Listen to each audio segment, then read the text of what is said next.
लखिमपुर जिल्ला आठबनि गायसनगिरि आफादगिरि रुंसारि समेश्वरी वारिनि थैनाय सानखौ फालिनो साखाफारा जादों। धेमाजि जिल्लानि सिङाव थानाय बोखावै लखिमपुर जिल्ला बारगु भिएलटि अनसाय आफादनि मावखुलियाव लखिमपुर जिल्ला आठबनि गायसनगिरि आफादगिरि रुंसारि समेश्वरी वारिनि थैनाय सानखौ फालिनायनि सोमोन्दो सावराय मेल खुंफुंनाय जायो।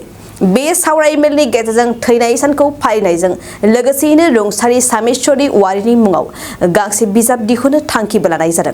रायखांनो गोनांदि बिथां वारिया थांनाय 2019 मायथाइनि 13 जानुवारियाव रुंसारि जादोंमोन।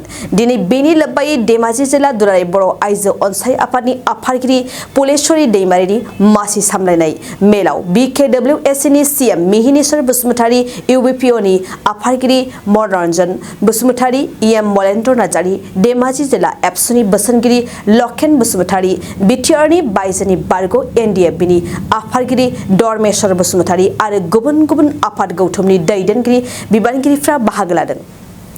दिनैनि बे मेलावनो फैगौ समाव थैनाय सानखौ फालिगोननि लोब्बायै बानजाय आफादखौ दाफुंनाय जायो। गिबियावनो आं खौरांगिरि फंबायमोनखौ बरायनानै लाग्रोनाय जाबाय। दिनैनि गुबै थांखियानो जाहैबाय जोंनि बोखावै लखिमपुर जिल्लानि गिबि गायसनगिरि आथोबनि आफादगिरि रुंसारि समेश्वरी वारि बिथांनि सोमोन्दै जोङो बिथांनि थैनाय सानखौ फालिनो थाखाय माबोरै फालियोबा जोङो गिबिसिन दाजेनगिरि बिथांमोननि मान सन्मानखौ लाखिनो हायो आरो बेखौ नोजोर होनानै बिथांनि मुङै जोङो मोनसे मावफुं फारिलाइ लानानै मोनसे गोजोरै खामानि मावनो थाखाय बिथांनि मुङाव मान बावनो थाखाय दिनैनि मेलखौ खुंनाय जादों। बे बाथ्राखौबो जों दिनैनि मेलनि गेजेरजों सावरायनाय जादों। मानोना नंगौ माखासे दुखु गोनां जों जा समाव खाम्फा बायदिसिना बानायनानै बिथांमोनखौ खुलुमो बे समावल' खुलुमनानै फैयो। बिनि उनाव जोंनि दैदेनगिरिफ्रा बावलांनो नागिरनायखौ जों गोबाङानो नुनो मोनो। जायनि जाहोनाव बिनेश्वर ब्रह्म बिथाङा दिनै हाग्रानि गेजेराव दङ। बिथांनि खाम्फाया थिग बेबादि जालांनो नागिरो जोंनि बर' समाजनि मावनाय माखासे खामानिफ्रा। बेफोरखौ नोजोर होनानै जों दिनैनि बे मेलनि गेजेरजों मोनसे खाम्फायावनो बिथांमोननि मुंखौ लानानै बा हा एसे लानानै बिथांमोननि मुंखौ रोखायै लिरनानै जों सिबिनायनि बाथ्राखौ दिनैनि मेलनि गेजेरजों बेखौबो सावरायनाय जादों। मेलनि गेजेरजों जों मावफुं मेल दानानै लानाय जादों। बे मावफुं मेलाव चेयारमेन हिसाबै बा आफादगिरि हिसाबै मुस्रि बिस्थिराम नार्जारी बिथांखौ लानाय जादों आरो भाइस चेयारमेन हिसाबै सानसुमा बसुमतारी बिथांखौ लानाय जादों। लोगोसे गाहाय नेहाथारि हिसाबै धेमाजि जिल्ला दुलाराय बर' फरायसा आफादनि बारग' आफादगिरि मुस्रि लखेन बसुमतारी बिथांखौ गाहाय नेहाथारि हिसाबै लानाय जादों। बे दिनै जिहेतु समेश्वरी वारि आनडिभाइडेड लखिमपुर डिस्ट्रिक्ट बै समनि आथोब बियो जोंनि जायगायाव गिबियै गायसनगिरि बिथांजोनि बे थैनाय साननि जों जिहेतु फालिनो लादों। बे फालिनायखौ जों खुब गाजा गोमजायैनो फालिनो सानदों।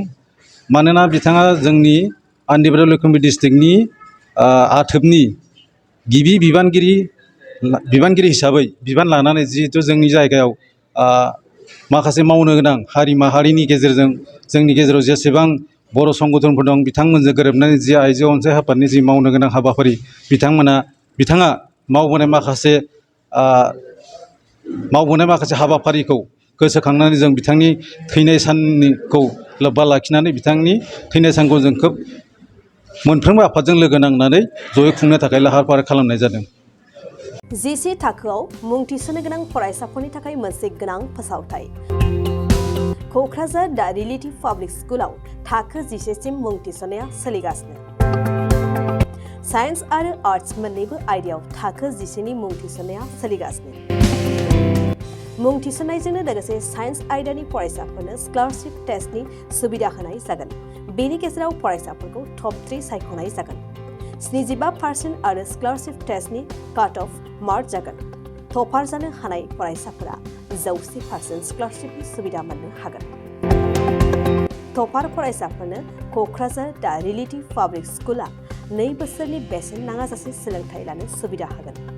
फैगौ 13 मे खालि फुंनि 10 बाजिनिफ्राय 12 बाजिसिम स्कलारशिपनि टेस्टखौ लानाय जागोन।